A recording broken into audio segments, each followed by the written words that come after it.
Mes chers frères et sœurs, parlons du repentir. Parlons du repentir, car le repentir, c'est la chose que doit cibler chaque musulman et chaque musulmane tout au long de sa vie. Allah tabaraka wa ta'ala dit « Ya ayyuhalladhina amanu, tubu ila Allahi tawbatan nasuha » Ya ayyuhalladhina amanu, tubu ila Allahi tawbatan nasuha. Ô vous qui avez cru, repentez-vous à Allah d'un repentir sincère. Allah Azza wa Jal, il nous demande de nous repentir. Et Allah Azza wa Jal accepte le repentir de celui qui se repent sincèrement. Allah tabaraka wa ta'ala, sa miséricorde est immense. Et ici, c'est un message d'espoir à tous ceux et celles qui ont noirci leur registre, leur livre de péché. Allah tabaraka wa ta'ala, il pardonne tout. À partir du moment où on lui demande pardon, en étant sincère, en ayant respecté les conditions du repentir. Allah tabaraka wa ta'ala, écoutez bien, il a dit au prophète sallam, écoutez attentivement, Nabbi ibadi anni ana al-ghafur ar-rahim. Informe mes serviteurs que c'est moi, le pardonneur, le très miséricordieux. Allahu Akbar. Informe-les, ya Muhammad. Dis-leur que je suis pardonneur, le très miséricordieux. Et sa miséricorde, elle ressemble à quoi? Allah tabaraka wa ta'ala a dit wa rahmati wasi'at kulla shay. Et ma miséricorde embrasse toute chose. Ma miséricorde embrasse toute chose. Vous savez, des fois, il arrive qu'une personne est piégée par le shaitan et elle fait des péchés. Elle glisse, elle se retrouve à glisser de plus en plus. Et après, elle se dit, je suis trop sali pour pouvoir revenir vers Allah. Allah ne va pas m'accepter si je reviens vers lui. Allah ne va pas accepter mon repentir si je reviens à lui. Réfléchis. Allah Ta'ala a dit, et ma miséricorde embrasse toute chose. Sa miséricorde, elle est immense. Penses-tu, mon frère ainsi que toi, ma sœur, que ton péché, il est plus grand que la miséricorde d'Allah? Méditez un instant, s'il vous plaît. Nos péchés, quoi qu'ils aient atteint, vous pensez qu'ils sont plus grands que la miséricorde d'Allah? Si tu dis ça, mais c'est grave. C'est très grave. Allah tabaraka wa ta'ala, il accepte le repentir de celui qui se repent. Et subhanallah, il y a des textes qui font vraiment, vraiment plaisir. Regardez ce hadith, le prophète sallallahu alayhi wa sallam, il rapporte lorsqu'Allah créa la création, il décréta dans son livre pour lui-même et qu'il mit sur le trône, ma miséricorde domine ma colère. Ma miséricorde domine ma colère et c'est rapporté par le Bukhari. Et dans un hadith, le prophète sallallahu alayhi wa sallam a dit, Allah divisa la miséricorde en 100 parties. Vous écoutez attentivement s'il vous plaît. Allah divisa la miséricorde en 100 parties. Il en a retenu auprès de lui 99. Il y en a 99 des miséricordes qui nous attendent le jour du jugement. 99 miséricordes qui nous attendent le jour du jugement. Et il en a fait descendre une seule sur 100 de ces miséricordes fait dunya sur cette terre. C'est de cette partie que provient la miséricorde qu'éprouvent les créatures entre elles. Subhanallah, vous avez vu la rahma que peuvent avoir les humains entre eux et même les animaux entre eux. Ça, c'est une parmi les 100 miséricordes qu'Allah tabaraka wa ta'ala a fait descendre ici dans cette dunya. Ahbab al-kiram, j'avais déjà raconté cette histoire, elle est vraiment très puissante. Un parmi les prédicateurs, il était assis avec des jeunes. Et il leur a demandé quel est le plus grand bienfait d'Allah sur nous. Et je vous pose la question, c'est quoi le plus grand bienfait d'Allah sur nous? Levez la main, rapidement. Donnez-moi des petites réponses vite fait. Oui? La santé? La miséricorde d'Allah? Continuez ici? Oui? L'islam? Très bien. Toi, parce que tu l'avais déjà entendu l'histoire. Hein? Masha'Allah. Eh bien, écoutez attentivement. Il y en a un qui a dit c'est la santé. On marche, on est en bonne santé, d'autres, ils sont handicapés. Un autre, il a dit, moi je vois avec mes yeux, d'autres sont aveugles. Donc, de voir avec ses yeux, c'est l'un des plus grands cadeaux qu'Allah il a donné. Un autre a dit c'est l'argent. Un autre, il a dit c'est les parents, le fait d'avoir la famille. Et ils ont commencé comme ça à étaler leurs réponses. Et puis, le plus jeune d'entre eux, il s'est levé en disant, je pense que le plus grand bienfait qu'Allah nous a accordé, c'est qu'Allah est notre Seigneur et pas un autre. Méditez bien sur la profondeur des paroles. Il a dit, je pense que le plus grand bienfait qu'Allah nous a accordé, c'est qu'Allah c'est notre Seigneur. Il a dit le fait qu'Allah soit notre Seigneur est le plus grand cadeau. Et il a expliqué, il a dit Wallahi, si c'était quelqu'un d'autre qu'Allah qui m'aurait vu faire ce que j'ai fait dans ma vie, il m'aurait puni sur terre. Il a dit Wallahi, même si c'était mes parents qui ne m'ont pas créé, c'est Allah qui m'a créé, n'est-ce pas? Et qui n'ont pas fait circuler le sang dans mon corps, s'ils avaient vu le quart de ce qu'Allah a vu de moi, il m'aurait puni. Allahu Akbar. Et regardez Allah subhanahu wa ta'ala ce qu'il voit de nous. Des péchés en public, des péchés en secret. Et avec ça, vous remarquerez une chose, c'est qu'on continue à jouir de beaucoup de bienfaits. Et d'ailleurs, c'est une répétition, puisque vous l'avez sûrement déjà entendu dans une de mes conférences, mais comme vous le savez, la beauté de cette religion, elle est dans la répétition. D'ailleurs, écoutez attentivement, s'il vous plaît. Le pécheur, vous et moi, okay, quand on parle de pécheur, s'il vous plaît, ne regarde pas à droite, à gauche, Zama, je ne suis pas concerné. Okay, je parle de vous et moi. Okay, on est tous dans le même bateau, le bateau des pécheurs. Le pécheur, il reçoit 6 cadeaux, 6 faveurs de la part d'Allah tabarak wa ta'ala. Ibn al-Qayyim, rahimallah, il nous en parle. Premier cadeau qu'on reçoit, nous, en tant que pécheurs, vous écoutez attentivement, s'il vous plaît. Moi, ça me dérange trop le bruit de la porte. Bloque là, Allah yahfazak. Je sais pas quoi là. Arrête. Abdelrahman, dis-lui qu'il arrête.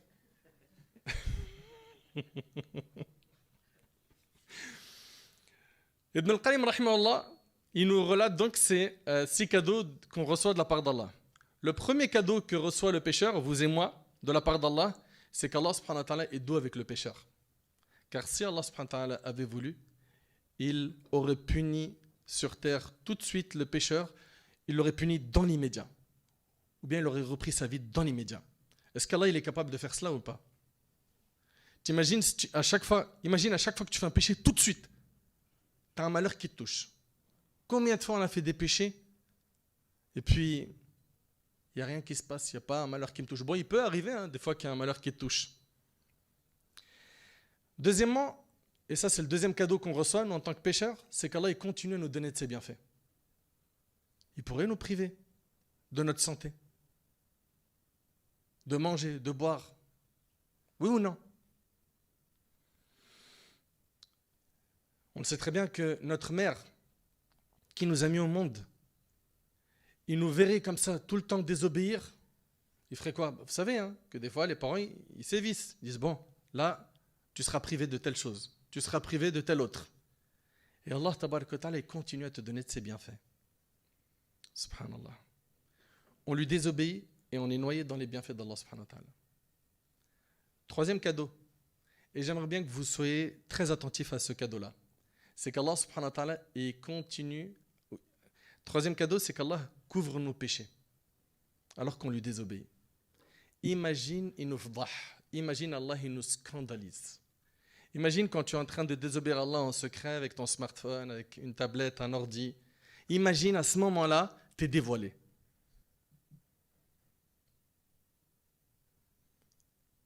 Quelle aurait été notre situation? C'est terrible d'y penser.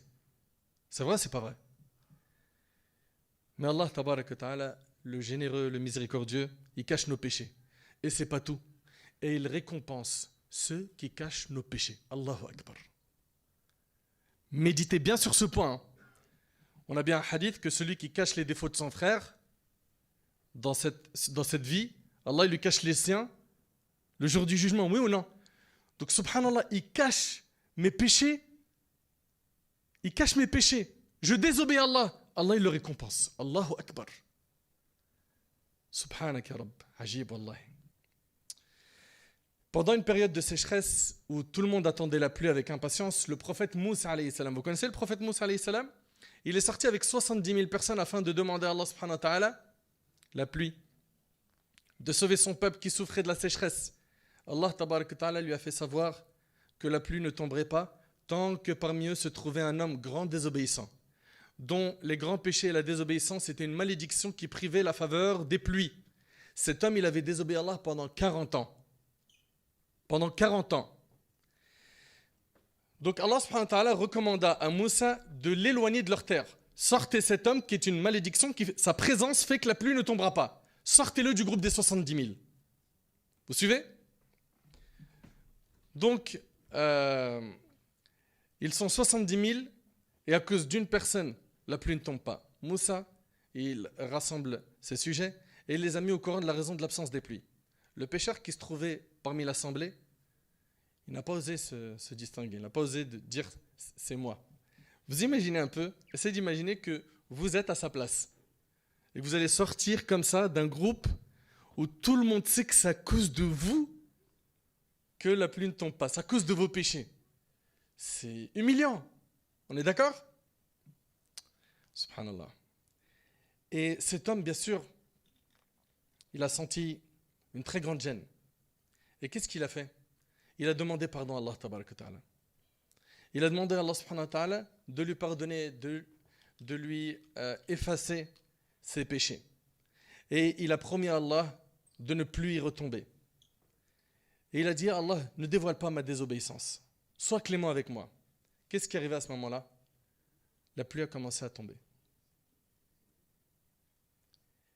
Et Moussa a dit, Ya Allah, la pluie est tombée alors que personne n'est sorti. Et là, Allah tabaraka ta'ala dit, c'est pour exprimer ma joie de voir se repentir cet homme qui m'a désobéi pendant 40 ans. Moussa demande à Allah, indique-le-moi pour que je le félicite. Allah lui a dit, comment veux-tu que je le dénonce le jour de son repentir alors que je l'ai couvert pendant 40 ans? Allahu Akbar. Allahu Akbar. Vous avez vu la miséricorde d'Allah, comment elle est immense? Franchement, mais pourquoi est-ce qu'on ne revient pas vers Allah subhanahu wa ta'ala? D'ailleurs, le repentir, c'est le fait de revenir vers Allah subhanahu wa ta'ala. Notre prophète Mohammed sallallahu alayhi wa sallam, c'est notre modèle. Il demandait pardon à Allah 70 fois par jour, dans une version 100 fois par jour. Et nous, combien de fois on demande pardon à Allah après les péchés du regard, les péchés des oreilles, de ce qu'on écoute, comme médisance et autres désobéissances? Combien de fois on demande pardon à Allah pour ce qu'on a prononcé? Des moqueries, des gros mots, des mensonges, des calomnies. Combien de fois? Malheureusement, on en arrive à un stade où il y en a plein qui ne culpabilisent pas. Je n'ai pas généralisé, j'ai dit il y en a beaucoup qui ne culpabilisent même pas. Et vous savez pourquoi ils ne culpabilisent pas? Parce que ces gens-là ne font pas des comptes avec leur âme. Et sachez, Ahbab al-Kiram, qu'il y a plusieurs types d'âmes. L'imam Ahmad rahimallah et l'imam al-Tirmidhi ont rapporté, et cette parole vous la connaissez, hein? Omar al-Khattab radiyallahu anhu, vous connaissez sa fameuse parole, Hasibu anfusakum qabla an tuhasabu. Jugez-vous avant d'être jugé. Nous, on n'arrive pas à faire ça, non. Introspection, faire un bilan avec mon âme, non. Mais par contre, faire le bilan de ce qui se passe dans la vie des gens, ça oui. T'as vu un tel, il a dit quoi? T'as vu un tel, il fait quoi? Et il y a des gens comme ça qui ne vivent que par procuration. C'est-à-dire qu'il a besoin de la vie des autres pour exister. C'est dur ça. Occupe-toi de toi. Le jour du jugement, tu seras ressuscité et jugé devant Allah seul. Le jour du jugement, on est jugé seul. Subhanallah, sache mon frère ainsi que toi ma soeur que l'âme est de 3 types. On a l'âme qui est apaisée, on a l'âme qui ne cesse de se faire des reproches et on a l'âme qui est incitatrice au mal. L'âme apaisée, c'est celle qui est satisfaite d'avoir Allah comme Seigneur, d'avoir l'islam comme religion, d'avoir Muhammad sallallahu alayhi wa sallam comme prophète. L'âme apaisée, c'est celle qui s'apaise lorsqu'elle évoque Allah, lorsqu'elle écoute un rappel où on parle d'Allah, lorsqu'elle écoute le Coran. L'âme apaisée est celle qui désire ardemment rencontrer Allah subhanahu wa ta'ala. L'âme apaisée est celle qui fait beaucoup de calculs dans sa vie pour avoir l'agrément d'Allah. L'âme apaisée. L'âme apaisée, c'est celle qui ne retarde pas le repentir. Et si elle le retarde, elle se remet en question. Jusqu'à quand? L'âme apaisée est celle qui aime la mosquée. L'âme apaisée aime les pieux. L'âme apaisée aime les bonnes assemblées qui rapprochent d'Allah subhanahu wa ta'ala. Qu'Allah subhanahu wa ta'ala nous accorde ce type d'âme. Ensuite, deuxième type d'âme, c'est l'âme qui ne cesse de se faire des reproches. Celle-là, elle est de 2 types. Parmi elles, il y en a une qui est quoi? Qui est positive, qui est bonne. l'âme qui ne cesse de se faire des reproches. Quand elle fait des aumônes, elle dit mais pourquoi tu n'en as pas fait plus? Quand elle prie des prières surrogatoires, mais pourquoi tu n'en as pas fait plus? Elle est toujours là quoi? À se faire des reproches. Ça c'est très bien aussi. Hein. Ça c'est très bien. Et quand elle fait un péché, pourquoi est-ce que tu as fait ça? Pourquoi? Pourquoi cette désobéissance? Oui, tu as montré aux gens que tu étais fort, que tu étais courageux ou que tu étais drôle, mais derrière tu as mis en colère ton Seigneur. T'encaisses des péchés. Donc elle est toujours là à quoi? À se faire des reproches. Et on a pour terminer l'âme qui est incitatrice au mal. Qu'Allah nous préserve de ce type d'âme. C'est celle qui veut à tout prix sortir du chemin de la guidée pour le chemin de la perversion. Qui déteste le chemin de la sunna et qui préfère le chemin de l'innovation. C'est celle qui ne s'apaise que lorsqu'elle met en colère son Seigneur Azza wa Jal. C'est celle qui déteste les endroits qui rappellent Allah. C'est celle qui préfère se noyer dans l'insouciance et dans les péchés. Ça, c'est l'âme incitatrice au mal. Allah Ta'ala, il dit وَمَا أُبَرِّئُ نَفْسِي إِنَّ النَّفْسَ لَأَمَّارَةٌ بِالسُّوءِ. Dans le verset, Allah Ta'ala, il nous dit l'âme est incitatrice au mal. Et cette âme-là, qui est à l'intérieur de notre corps, c'est à nous de l'éduquer, mes chers frères et sœurs.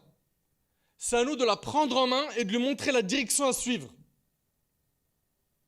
Et c'est un travail qui est difficile. Mais rappelez-vous d'une chose, le prophète sallallahu alayhi wa sallam a dit, la marchandise d'Allah vaut cher, la marchandise d'Allah c'est le paradis. Le paradis, tu crois que tu vas l'avoir comme ça sans effort?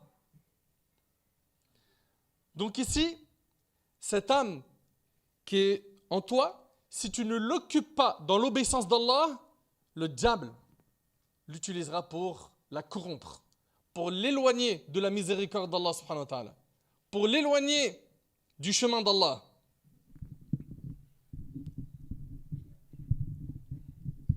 C'est bon, ça ne bougera plus.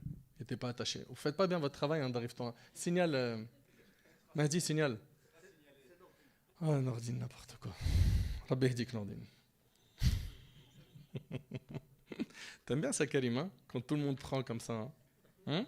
Tu vois, il n'y a pas que toi en cours qui... Hein? Non? Je crois que tu voulais tout savoir. Bon. Je t'aime pour Allah, Karim. C'est bon? J'ai remboursé... Donc on disait que l'âme, c'est à nous de l'éduquer. Et d'en faire un souci.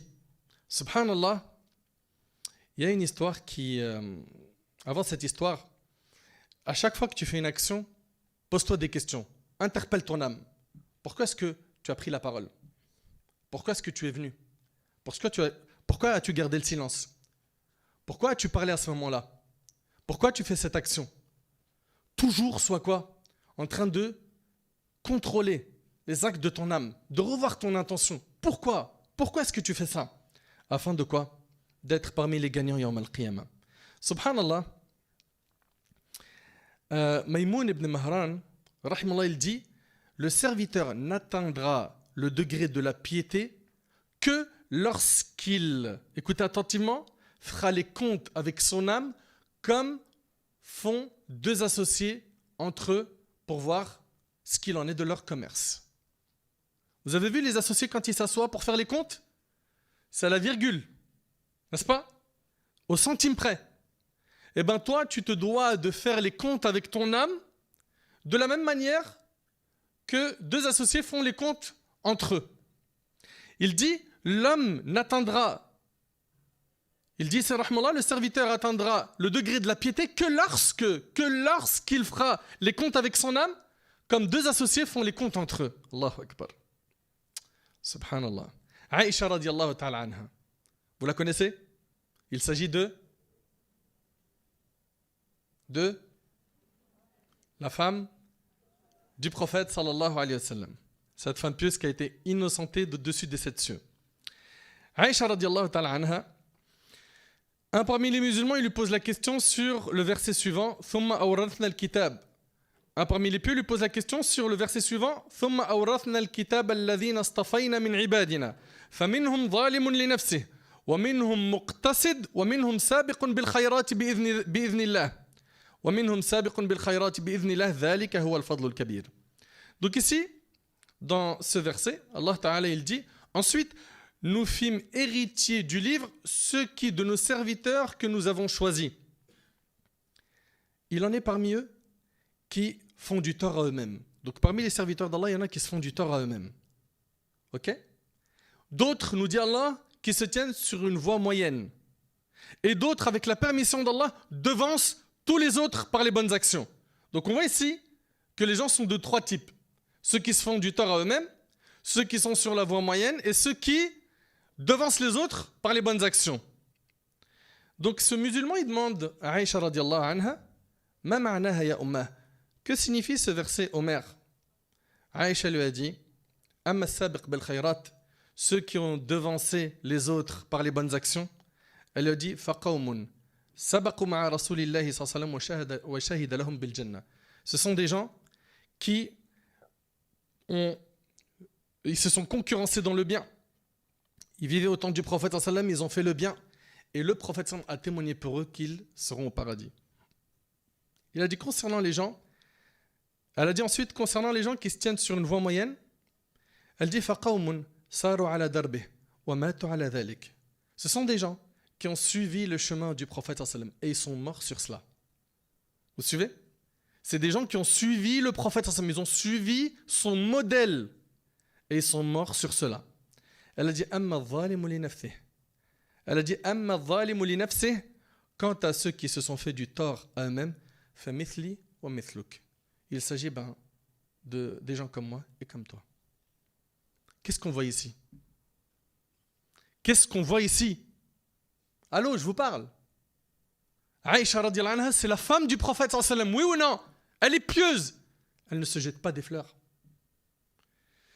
Elle ne vante pas sa piété, comme certains le font. Moi, je suis pieux, moi. Des fois, je reçois des coups de fil. C'est rare, hein, ça m'arrive. Hein. Ouais, ça m'arrive comme il ou elle parle, et d'un coup, j'entends une phrase. En plus, je suis pieux. Ça sonne faux. Ça sonne faux. Je suis pieux. Subhanak ya Rabb. Mais regardez les compagnons, radiallahu anhum. Omar ibn Khattab, radiallahu anhu. Il était pieux, oui ou non? Subhanallah, le prophète m'a dit, s'il y avait eu un prophète après moi, ça aurait été Omar. Omar, il va voir Hudhayfa ibn al-Yaman, radiallahu anhu, ce compagnon qui avait la liste des noms des hypocrites. Il lui dit, est-ce que mon nom il est dans cette liste? Un pieux, il est toujours là en train de se remettre en question. Il flatte pas son ego. Il est toujours là à faire des comptes avec lui-même. Il n'est jamais satisfait de lui-même.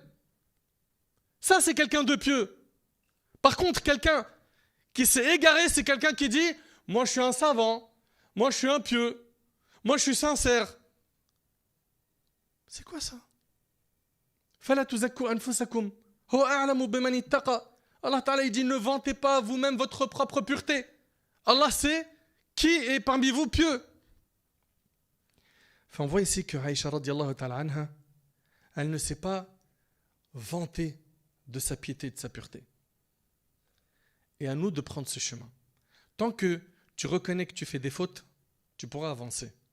Mais quand tu penses que tu es clean et que tu n'as rien à te reprocher, ça va être très difficile que tu avances dans ton cheminement spirituel. Pourquoi? Parce que tu n'as quasiment rien à te reprocher. Et ça, c'est pas normal.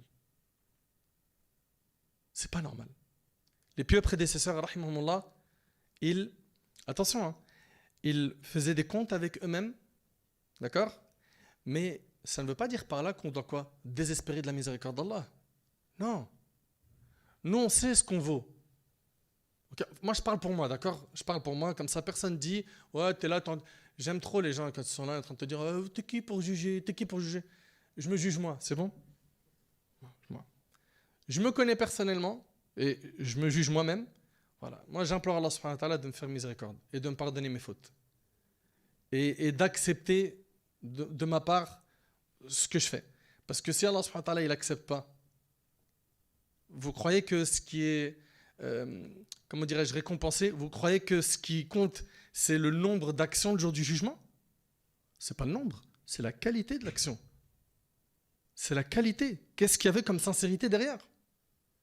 Est-ce que tu avais vraiment le souci de gagner? Est-ce que tu avais vraiment le souci de gagner la satisfaction d'Allah? Ou le plus important pour toi, c'était d'avoir les projecteurs des gens sur toi, qu'on te flatte, qu'on te fasse des éloges, etc.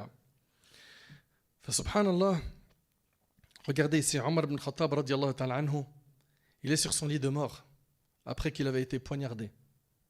Ibn Abbas, il rentre et il commence à lui faire des éloges. Il lui dit des belles paroles. Et Omar, il dit quoi? Il dit, celui qui a été maghrour, c'est-à-dire celui qui a été induit en erreur, si vous voulez, c'est celui que vous avez trop flatté. Et il a dit, j'aurais aimé, regardez ce qu'Omar il dit. Omar al-Khattab, il dit, j'aurais aimé sortir de cette dunya sans devoir quelque chose, ni qu'on me doit quelque chose. Et il a dit, si, par Allah, si j'avais l'équivalence de toute la terre en or, je l'aurais dépensé. Pourquoi? Pour me préserver du châtiment avant de le voir. Ça, c'est Omar al-Khattab radiallahu anhu. S'il avait l'équivalent de la terre en or, il l'aurait dépensé, pourquoi? Pour se préserver du châtiment avant de le voir. Allahu Akbar. Allahu Akbar. Mu'adh ibn Jabal radiallahu anhu, pareil. Celui à qui le prophète me le dit, Wallahi inni la uhibbuk. Par Allah, Mu'adh, je t'aime. Mais subhanak ya Rabb, t'imagines un peu? Le prophète il lui a dit, je t'aime. C'est trop fort. Et sur son lit de mort, il regrette quoi? Il regrette plusieurs choses. Quoi? Le fait qu'il va quitter la dunya et qu'il ne connaîtra plus le jeûne dans les fortes chaleurs, le jeûne en été. Et qu'il va quitter les longues nuits d'hiver dans lesquelles il priait la nuit. Et aussi les assises des savants. Voilà pourquoi ils ont regretté de quitter ce bas monde. Mes chers frères, mes chères sœurs, là on vient de voir ici rapidement que chacun d'entre nous doit faire très attention à son âme. Allah Ta'ala il a dit Qad aflaha man zakkaha, a certes réussi celui qui l'a purifié. C'est lui qui a réussi. Mais pour la purifier, il faut en faire un souci, il faut que tu y penses. Si toi tu penses qu'à nourrir ton corps et t'oublies ton âme, tu es en train de courir à ta perte. Si toi tu penses qu'à ça, qu'à l'extérieur, qu'à l'apparence, tu t'es trompé de chemin, tu fais fausse route. Tu es là en train de penser aux vêtements, au luxe, au repas. C'est tout. Je ne suis pas en train de dire que la personne n'a pas le droit de bien s'habiller. Le prophète m'a dit Inna Allah jamil uhibbul jamal. Allah est beau et il aime la beauté. Non. Tu as le droit de te faire beau. Il n'y a pas de problème. D'accord? Le problème, il est dans quoi?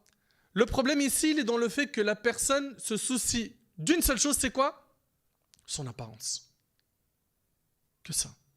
Et vous avez oublié que le prophète, dans le hadith rapporté par Muslim, hadith Abi Huraira, le prophète a dit Allah ne regarde ni vos corps ni vos apparences le jour du jugement. Mais regarde quoi? Vos cœurs et vos actes. Yawma la yanfa'u malun wala banun illa man ata Allah biqalbin salim. Le jour où ni les biens ni la famille ne sera d'aucune utilité, sauf celui qui se présente à Allah avec un cœur saint. Mes chers frères, mes chères sœurs, on disait tout à l'heure que le pécheur, il reçoit plusieurs cadeaux. On en a cité 3. La douceur, c'est-à-dire Allah ne le punit pas tout de suite. 2, il continue à lui donner de ses bienfaits. 3, on a dit quoi? Qu'il cache ses péchés. 4, après le péché, Allah ouvre la porte du repentir. Elle n'est pas fermée. Peu importe où tu te trouves, à n'importe quel moment, tu demandes pardon à Allah, Allah, il te pardonne. Imaginez que pour demander pardon, il faut aller dans un endroit précis, à une heure précise. Ça aurait été contraignant. Subhanallah, la porte elle est ouverte.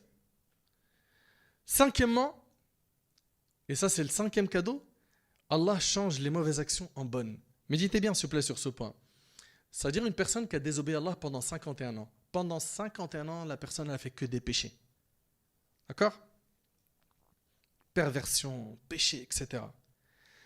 Eh bien, le jour où elle se repent, toutes ces années de péché se transforment en bonne action. Allah Ta'ala il dit Illa man taba wa amana wa amila amalan saliha fa ulaika yubaddilu Allahu sayyi'atihim hasanat. Sauf celui qui se repent, croit et accomplit une bonne œuvre, ceux-là, Allah changera leurs mauvaises actions en bonnes et Allah est pardonneur et miséricordieux. Et la 6e faveur, et celle-là, elle est un petit peu... Celle-là, elle est ajib, wallah, subhanallah. Il faut bien la méditer, celle-là, elle est très profonde. Celle-là, la 6e faveur accordée aux pécheurs, c'est que Allah aime ceux qui se repentent. D'accord? Je ne vois pas ce qu'il y a de spécial pour me dire une personne, n'est-ce pas?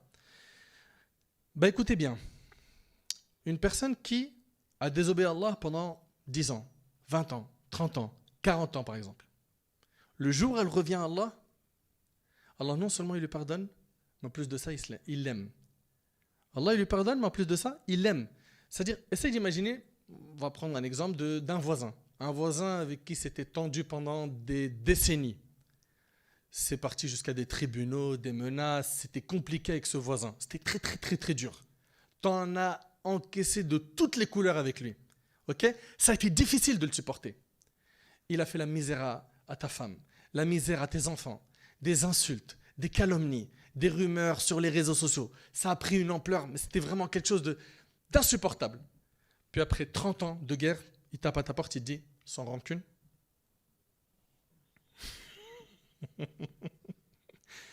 Après 30 ans, il tape à ta porte, il te dit, sans rancune. C'est bon, viens, on efface tout.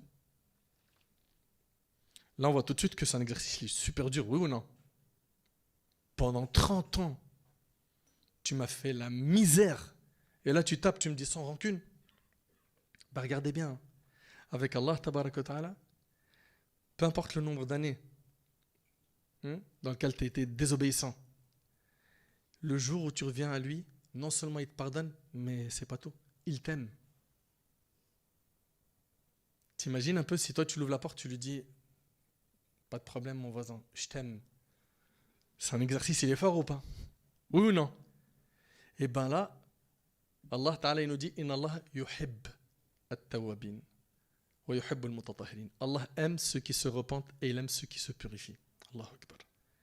Franchement, qu'est-ce qu'on attend pour revenir vers Allah subhanahu wa ta'ala? Qu'est-ce qu'on attend pour laver nos péchés? Qu'est-ce qu'on attend pour faire un bilan avec nous-mêmes? Pour demander pardon à Allah subhanahu wa ta'ala? Vous savez que la demande de pardon, ça a énormément de bienfaits. Énormément de bienfaits. Ça élimine la pauvreté. Ceux qui n'ont pas d'enfants, ça facilite d'avoir des enfants. Ça facilite les affaires. Ça donne de la force. Les savants, ils ont énuméré énormément de bienfaits de la demande de pardon. Tu as des soucis, l'istighfar. Tu as un besoin, istighfar. Istighfar, c'est-à-dire demander pardon à Allah, de dire astaghfirullah. Et attention, les petits péchés, l'istighfar suffira. C'est-à-dire de dire astaghfirullah. Les grands péchés, il leur faut un repentir sincère. D'accord? Chaque grand péché, il lui faut son repentir sincère. Les repentirs sincères, le repentir sincère, ça a des conditions. Premièrement, c'est un regret qui émane du cœur. Le prophète Sami a dit an-nadamu tawba. Le fait de regretter, c'est un repentir. Pensez-y à ces péchés du passé. Est-ce que franchement, vous voyez que à chaque fois que vous y pensez, vous les regrettez? Ou non, il n'y a pas de regret. Franchement, c'était bien. C'est un exercice qui vient du cœur. Le regret. D'accord? Du cœur. Deuxièmement, c'est le fait de couper court avec le péché. Pensez aux relations amoureuses illicites, pensez à ce que vous écoutez d'illicite, pensez à tout ça. Coupez court. Si vous voulez qu'Allah subhanahu wa ta'ala, il vous pardonne et qu'il bénisse vos projets par la suite. Parce que les péchés sont un frein. Dans quoi? Dans tes projets, même dans ta subsistance. Également, et ça c'est le troisième point, c'est le fait d'être déterminé à ne plus le refaire. C'est-à-dire, je me suis détaché du péché, je le regrette, je suis déterminé à ne plus le refaire. C'est pas si une occasion se présente, allez, pourquoi pas. Non, non, non, non. Je suis déterminé à ne plus le refaire. Et si ce péché est attaché à un bien que tu as pris à quelqu'un, il faut lui rendre. Tu te débrouilles pour lui rendre. Fahbab al-Kiram, chacun d'entre nous doit revenir vers Allah subhanahu wa ta'ala et de garder en tête qu'Allah tabaraka wa ta'ala, il pardonne, azza wa jal, il pardonne. Subhanallah, ce hadith-là, il est vraiment impressionnant. C'est un hadith qui remplit le cœur d'espoir. Hadith Anas qui est rapporté par Tirmidhi, où le prophète sallallahu alayhi wa sallam a dit qu'Allah tabaraka wa ta'ala a dit, Allah azza wa jal dit, ô fils d'Adam, tant que tu m'invoques et tu espères en moi, je t'absoudrai malgré ce qui s'est produit de toi et je ne m'en soucierai pas. C'est-à-dire je ne me soucierai pas du nombre de tes péchés. Tant que tu invoques Allah et que tu as espoir en lui, Allah il va te pardonner sans se soucier du nombre de tes péchés. Ô fils d'Adam, si tes péchés ont atteint les nuages du ciel. T'imagines un peu? Si tes péchés ont atteint les nuages du ciel et que tu me demandes pardon, je t'absoudrai sans m'en soucier. Ô fils d'Adam, si tu viens à moi avec la contenance de la terre comme péché, ô fils d'Adam, si tu viens à moi avec la contenance de la terre comme péché et que tu me rencontres sans m'associer personne, je t'apporterai sa contenance comme absolution. La contenance de la terre comme absolution. Subhanallah. Et je termine avec un hadith qui est vraiment impressionnant, subhanallah. D'après Abdurrahman ibn Jubayr, d'après Abu Tawil qui est venu chez le prophète et dans une autre version, un vieillard dont les sourcils descendent sur les yeux, s'appuyant sur une canne, arriva jusqu'à ce qu'il se mit devant le prophète. Puis il dit, écoutez bien, il a dit, que penses-tu d'un homme qui a commis tous les péchés, tant petits que grands, et si ces péchés étaient distribués aux habitants de la terre, il les ferait périr. Vous entendez ce qu'il demande au prophète? Il lui dit, qu'est-ce que tu dis d'une personne qui a fait tous les péchés, tant petits que grands? Ces péchés, même s'ils étaient distribués aux habitants de la terre, ils périraient. On voit bien que c'est une personne ici qui en a fait un paquet. Subhanallah. Après avoir dit cela, il a dit, que penses-tu de ce type d'homme? Y a-t-il pour cela un repentir acceptable? Le prophète lui a dit, es-tu devenu musulman? Il a dit, certainement, je témoigne qu'il n'y a point de divinité selon Allah et que tu es le messager d'Allah. Le prophète lui a dit, écoutez bien, tu fais les bonnes actions et tu abandonnes les mauvaises, ainsi Allah te les transformera toutes en bonnes actions. Regardez comment ici le prophète il trouve des solutions aux pécheurs. Vous avez vu comment le prophète il tend la main aux pécheurs? Et nous on doit être comme ça, leur trouver des alternatives, des solutions, leur tendre la main, ne pas leur jeter des pierres comme le font certains, ne pas les afficher comme le font certains, mais plutôt avoir beaucoup de miséricorde et aller vers eux. Et subhanallah, combien parmi eux ils étaient hyper loin, pas plus tard qu'hier, et ils sont revenus par Allah, ils sont revenus par la permission d'Allah subhanahu wa ta'ala sur ce chemin, le chemin de la guidée. Pourquoi? Parce qu'il y a eu des gens qui leur ont parlé avec quoi? Avec de la miséricorde, avec douceur, avec des bonnes paroles. Donc le prophète sallallahu alayhi wa sallam lui a dit, tu fais les bonnes actions et tu abandonnes les mauvaises, ainsi Allah te les transformera toutes en bonnes actions. L'homme dit, même mes trahisons et mes perversions? Oui, lui répondit-il. L'homme a dit Allahu Akbar. Et il continua à répéter le takbir, à dire Allahu Akbar jusqu'à ce qu'il disparut de nos yeux. Et le hadith il est rapporté par l'imam At-Tabarani. Pour finir, comment faire pour gagner la miséricorde d'Allah subhanahu wa ta'ala? Soyez très attentifs s'il vous plaît. La première des choses, pour gagner la miséricorde d'Allah, il faut quoi? La foi, l'iman, l'islam, l'unicité d'Allah. Wa kana bil mu'minina rahima. Allah Ta'ala dit, et il est miséricordieux envers les croyants. 2. Obéir à Allah et à son prophète, sallallahu alayhi wa sallam. Wa ati'u Allah wa rasul la'allakum turhamun. Obéissez à Allah et à son messager afin qu'il vous soit fait miséricorde. 3. La bienfaisance. Plus tu es bienfaisant, plus tu es touché par la miséricorde d'Allah. Inna rahmatallahi qaribun min al-muhsinin. La miséricorde d'Allah est proche des bienfaisants. 4. La piété. Plus tu es pieux, plus tu es en droit de mériter la miséricorde d'Allah. Wa rahmati wasi'at kulla shay fa sa'aktubuha lilladhina yattaqun wa yu'tuna az-zakata al-aya. Et ma miséricorde embrasse toute chose. Je la prescrirai à ceux qui me craignent, ceux qui craignent Allah. Craindre Allah, ça veut dire quoi? Être un muttaqi, c'est-à-dire tout simplement faire ce qui est obligatoire, délaisser ce qui est interdit. 5. Les liens de parenté. Maintenir les liens de famille. Ça te fait gagner la miséricorde d'Allah. Allah Ta'ala a dit dans le hadith, je suis Allah, je suis le très miséricordieux Ar-Rahman. J'ai créé les liens de parenté, Ar-Rahim, et j'ai fait délivrer leur nom de mon propre nom.